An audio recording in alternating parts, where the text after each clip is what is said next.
എല്ലാ പ്രിയപ്പെട്ടവർക്കും ക്രിസ്തുയേശുവിൻ്റെ നിസ്തുല നാമത്തിൽ സ്നേഹവന്ദനം.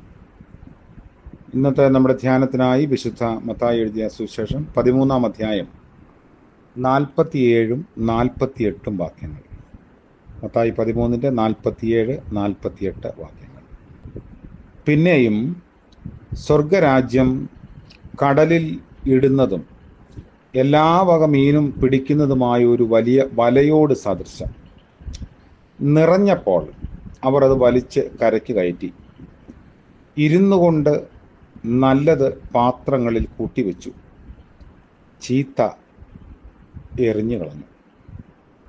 കർത്താവിൻ്റെ പരിശുദ്ധ നാമം വാഴ്ത്തപ്പെടട്ടെ. 13-ാം അധ്യായം സ്വർഗരാജ്യത്തെക്കുറിച്ചുള്ള ഉപമകളാൽ വളരെ പ്രബുദ്ധമായ ഒരു രചനയാണ്. ഇത് വേണമെങ്കിൽ 7-ാമത്തേതോ ഒടുവിലത്തേതോ ഉപമ എന്നൊക്കെ വേണമെങ്കിൽ പറയാം. വലയോട് സദൃശ്യം. വലയിൽ എല്ലാ വക മീനും പിടിക്കുന്നു. വല നിറഞ്ഞപ്പോൾ അത് വലിച്ച് കയറ്റി നല്ലത് പാത്രത്തിൽ കൂട്ടിവെച്ചു, മോശമായതൊക്കെ എടുത്ത് പുറത്ത് കളഞ്ഞു. മീൻ പിടിക്കുന്നതിൻ്റെ ഈ ദൃഷ്ടാന്തം കർത്താവ് മീൻപിടുത്തക്കാരായിരുന്ന തൻ്റെ ശിഷ്യന്മാരോടാണ് പറയുന്നത്. അവർക്ക് പരിചയമുള്ള ഒരു കാര്യം ആയതുകൊണ്ട് അതിൻ്റെ വസ്തുത പെട്ടെന്ന് ഗ്രഹിക്കാൻ കഴിയും. പാലസ്തീനിൽ 2 തരത്തിലുള്ള മീൻപിടുത്തമുണ്ട്. ഒന്ന് കടലിൽ പടകിൽ ചെന്ന് വലയിടുന്നത്, മറ്റേത് കരയിൽ നിന്നും ചെറിയ വല ഒരാൾ തന്നെ വീശി മത്സ്യം പിടിക്കുന്നതാണ്. കടലിൽ ഇടുന്ന വലിയ വല കരയിൽ അടുപ്പിക്കുമ്പോഴും അതിൽ കുടുങ്ങിയിരിക്കുന്ന മത്സ്യങ്ങളെ തരംതിരിക്കുന്നുണ്ട്. യഹൂദന്മാർക്ക് എല്ലാ തരം മത്സ്യവും ഭക്ഷിക്കാൻ കഴിയില്ല.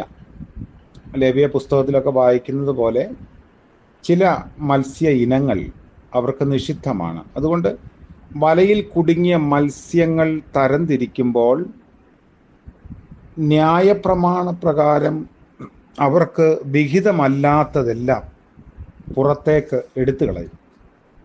കർത്താവ് അതാണ് അവരെ ഓർമ്മിപ്പിക്കുന്നത്. അപ്പോൾ നമ്മൾ സഭയിലായിരിക്കുന്നു. സഭ ഭൂമിയിൽ ആയിരിക്കുന്നിടത്തോളം കാലം അത് സമ്മിശ്രപ്പെട്ടിരിക്കും. അതായത് നല്ലവരും ആകാത്തവരുമൊക്കെ അതിനകത്തുണ്ട്. എന്നാൽ അവരെ തരംതിരിക്കുന്നത് നമ്മുടെ ഒരു കാര്യമല്ല. സഭയുടെ ബന്ധത്തിൽ എപ്പോഴും 2 കാഴ്ചപ്പാടുണ്ടായിരിക്കും. ഒന്ന് ആന്തരികവും മറ്റേത് ബാഹ്യവുമാണ്.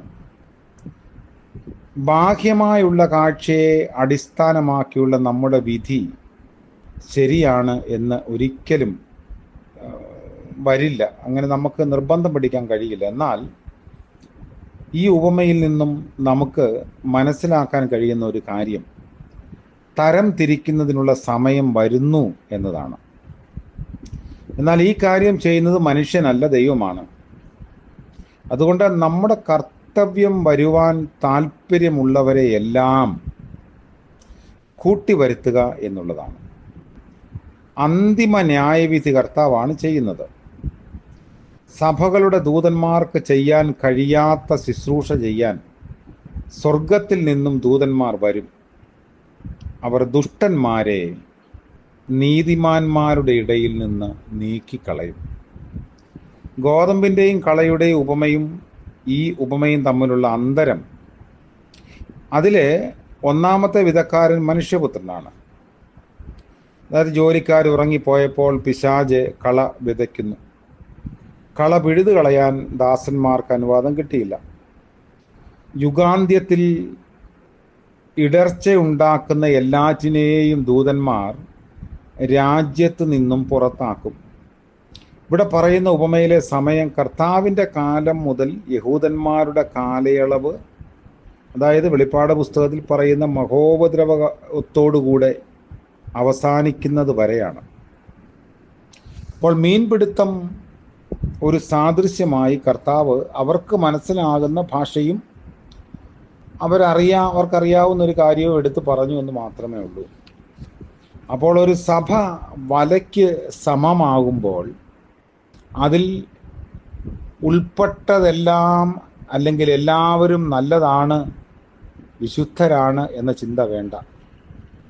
അതിൽ നല്ലതുമാകാത്തതുമുണ്ട്. ഒരു പക്ഷെങ്കിൽ നല്ലതിനേക്കാൾ ഗമയിൽ നടക്കുന്നതാകാത്തതാവാം. തരം തിരിക്കുന്ന ഒരു സമയം വരുമ്പോൾ നല്ലതെന്ന് നടിച്ചു നടന്നതിനെയൊക്കെ ആകാത്തതെന്ന് വിധിച്ച് എടുത്ത് കളയുന്ന ഒരു നാളുണ്ട്. അതിനെ ഓർത്ത് ഭയത്തോടും വിനയത്തോടും സമർപ്പണത്തോടും വിശുദ്ധിയോടും കൂടെ ജീവിപ്പാൻ നമുക്ക് സാധിക്കണം. അതിന് കർത്താവ് നമുക്ക് ബലം നൽകും. നമ്മെ തന്നെ ശോധന ചെയ്യാം, പ്രാർത്ഥിക്കാം. കരുണ നിറഞ്ഞ വാഴ്ത്തപ്പെട്ട ഞങ്ങളുടെ കർത്താവേ, മനോഹരമായ പുതിയ ഒരു ദിവസം കൂടെ ഞങ്ങളുടെ ആയുസ്സിനോട് കൂട്ടിച്ചേർത്തല്ലോ. നന്ദിയോടെ ഞങ്ങൾ അങ്ങേ സ്തുതിക്കുന്നു. ദൈവരാജ്യത്തിന് കൊള്ളാവുന്നവരായി ജീവിപ്പാൻ ഞങ്ങളെ സഹായിക്കണമേ. ഞങ്ങൾക്ക് ഈ ഭൂമിയിൽ അവിടെ നൽകിയിരിക്കുന്ന എല്ലാ നന്മകൾക്കായും അനുഗ്രഹങ്ങൾക്കായും സ്തോത്രം. ദൈവനാമഹത്വത്തിന് വേണ്ടി അതൊക്കെ ഉപയോഗിക്കാനുള്ള കൃപയും വരവും ഞങ്ങൾക്ക് നൽകണമേ. ഇന്ന് പകലിൻ്റെ നന്മകൾ അടിയങ്ങൾക്ക് പകരുകയും നല്ലത് ചെയ്യാൻ ഞങ്ങളെ ഉത്സാഹപ്പെടുത്തുകയും ചെയ്യണമേ. തിന്മയെ വിട്ടുകളയാനുള്ള കൃപ നൽകണമേ. യേശു മശിഹ മൂലം പ്രാർത്ഥിക്കുന്നു. ദയവോടെ കേൾക്കുമാറാകണമേ. ആമേൻ. ത്രിയേക ദൈവത്തിൻ്റെ അനുഗ്രഹവും കൃപയും നമ്മോടുകൂടെ എന്നും എന്നേക്കും ഉണ്ടായിരിക്കുമാറാകട്ടെ. ആമേൻ.